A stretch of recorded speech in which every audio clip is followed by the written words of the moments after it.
Hello বন্ধুরা, সবাই কেমন আছো? আশা করি ভালো আছো আর আমরাও ভালো আছি। তো বন্ধুরা, আগের ভিডিওটাই তোমরা দেখেছিলে যে আমি চারা কি করে তৈরি করছি। তো আর বলেছিলাম যে সামনের ভিডিওটাই দেখতে পারবে চারাগুলো কি করে তৈরি হলো। তো বন্ধুরা, আমার এই ভিডিওটা দিতে একটু লেট হয়ে গেছে, তার জন্য সরি। তো আগের ভিডিওটাই দেওয়া ছিল বিচুলি আর পলিথিন দিয়ে ঢেকে রেখেছিলাম, সেটাই আজকে তুলছি। তো দেখবো যে চারাগুলো বেরিয়েছে কিনা। আমার দেখতে একটু লেট হয়ে গেছে, তো এর কারণেই বিচালির উপর দিয়ে চারাগুলো বেরিয়ে গিয়েছে। আর অনেক সাবধানে বিচালিগুলো সরাতে হচ্ছে, কারণ যাতে চারাগুলো নষ্ট হয়ে না যায়, এর কারণেই বিচালি দুটো একটা করে আমি তুলছি, অনেকটা সাবধানে তুলছি।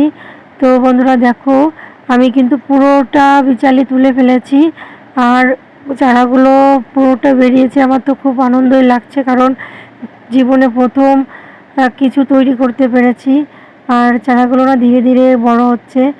তো এই দেখো, এর পিছনে না প্রচুর খাটতে হয়, প্রতিদিন জল দেওয়া, মাঝে মাঝে ভিটামিন তেল দেওয়া, চারাগুলো যদি পোকা ধরে পোকা মারা তেল দিতে হয়, আর যদি ঘাস হয় ঘাসগুলো তুলতে হবে। তো এই চারাগুলোর পেছনে প্রতিটা দিন সময় দিতে হয়, তবেই না চারাগুলো সুন্দর হবে।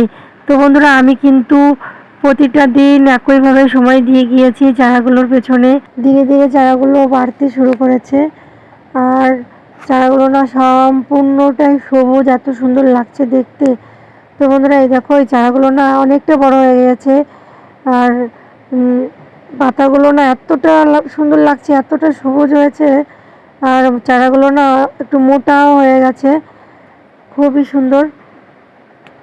তো এর মাঝে না অনেক চারাই বেরায়নি, যেগুলোর বীজ নষ্ট হয়ে গিয়েছে। তো আমার তো দেখে খুবই খারাপ লাগছিল যে এতগুলো চারা নষ্ট হয়ে গেল। তো যাই হোক, কিছু করার নেই।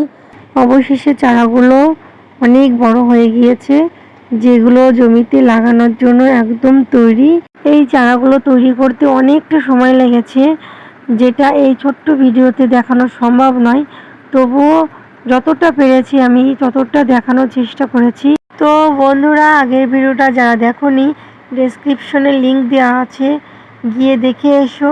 আর ভিডিওটা যদি ভালো লেগে থাকে অবশ্যই একটা লাইক করে দিও আর সাবস্ক্রাইব করে দিও। তো তোমাদের সঙ্গে আবার দেখা হচ্ছে সামনের ভিডিওতে।